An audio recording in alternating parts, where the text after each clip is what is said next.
Hey, what's up, guys? So today we're gonna talk an interesting subject, which is dwelling. So, dwelling on thoughts. Like, if you look at your mind, if you look at of what you're thinking about right now, is it positive thoughts or is it negative thoughts? Like, if it is positive, good for you. If it is negative, it's even good for you because today we're gonna talk about how to consciously dwell upon positive thoughts. And yeah, so if we dwell upon the negative thoughts for an external for an extended period of time, what happens is like the subconscious mind gets impressed, and the subconscious mind is very, it's like a good machine which will always try to work perfectly, and it consumes that information and tries to externalize into the outer world. So let's say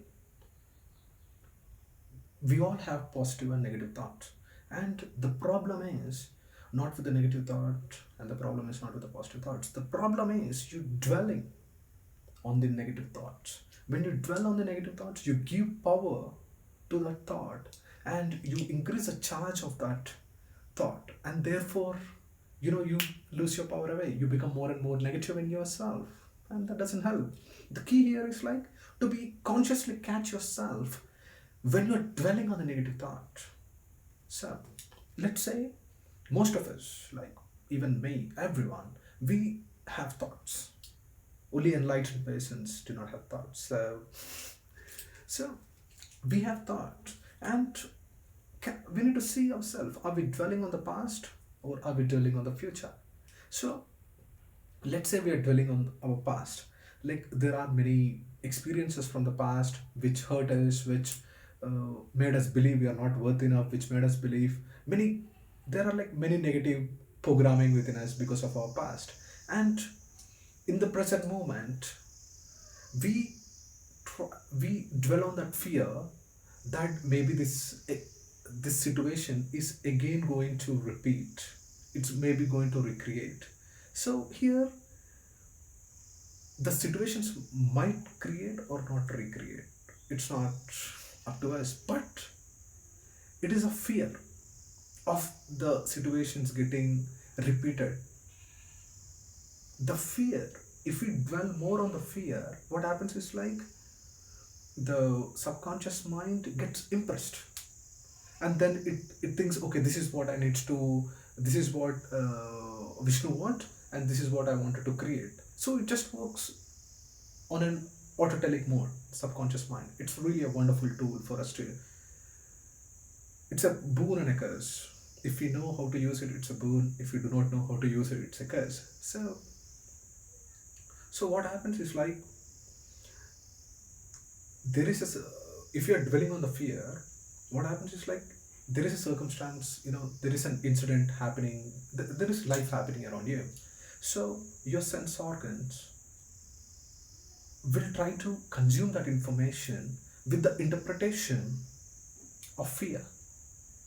So that, you have made a lens of fear, and this information is passing through this lens into your subconscious mind, and therefore the subconscious mind has no choice rather than to be a servant to you, to help you, and then it will try to materialize. If we dwell upon positive thoughts, then you have a lens of positivity now, and the sense organs will be interpreting information from this lens, and therefore it gets impressed on your subconscious mind, and therefore the incidents happening around your life is going to be positive.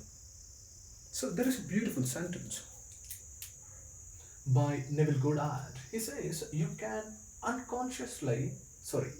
consciously dwell on the desired outcome without hurting others. Like what does the statement mean? Is like we we all have a goal, we all have a vision to achieve in our life. So the statement says let's dwell on the end outcome which is obviously good for you, good for us, good for the society, good for the world, which is positive, optimistic, kind, and really good. So, if we dwell upon the negative, then what happens is like, since it is positive, we're dwelling on it, and the journey to the outcome of what we desire is going to be constructed based on these things. Like, since the outcome is positive, now you are dwelling on the positive thoughts, so obviously the bridge of incidents to the outcome are completely going to be in such a way that which are going to make you more and more positive, optimistic, grateful, and kind, compassionate. So it is one of the beautiful statements. I want you to make use of it. And yeah, and it is very important. I feel it's a crime to dwell upon the negative thoughts.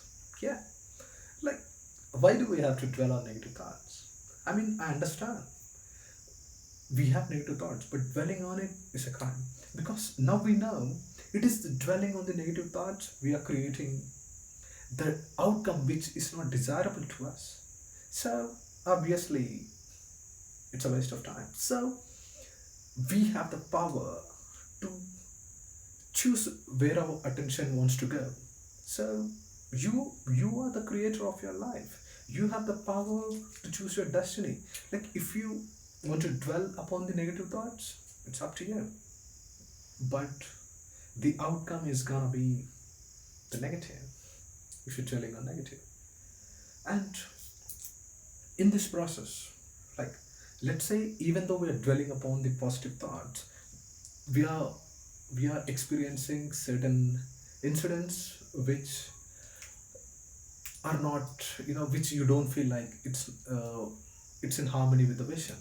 But here is a catch. I want you to understand that since we decided to dwell on the positive thoughts, so what happens is like, all the negative emotions, all the negative programming, all the limiting beliefs, they all surface up from the subconscious mind to the conscious mind to dissipate.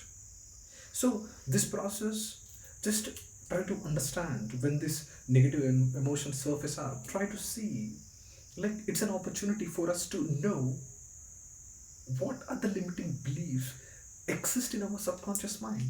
So we see that negative beliefs, and then we identify it, and then we get disidentified with that negative or limiting beliefs, and release it from our subconscious mind through affirmations, through self-talk, or whatever. Like, there are many subconscious modalities which we'll be discussing further, like how to deal with these negative beliefs. But the key is like to understand that these limiting beliefs are surfacing up, so that you can identify it, and we can let go of it, and then get identified with the empowering belief which is aligned to our vision. Isn't it? Isn't that wonderful? So let's conclude the video.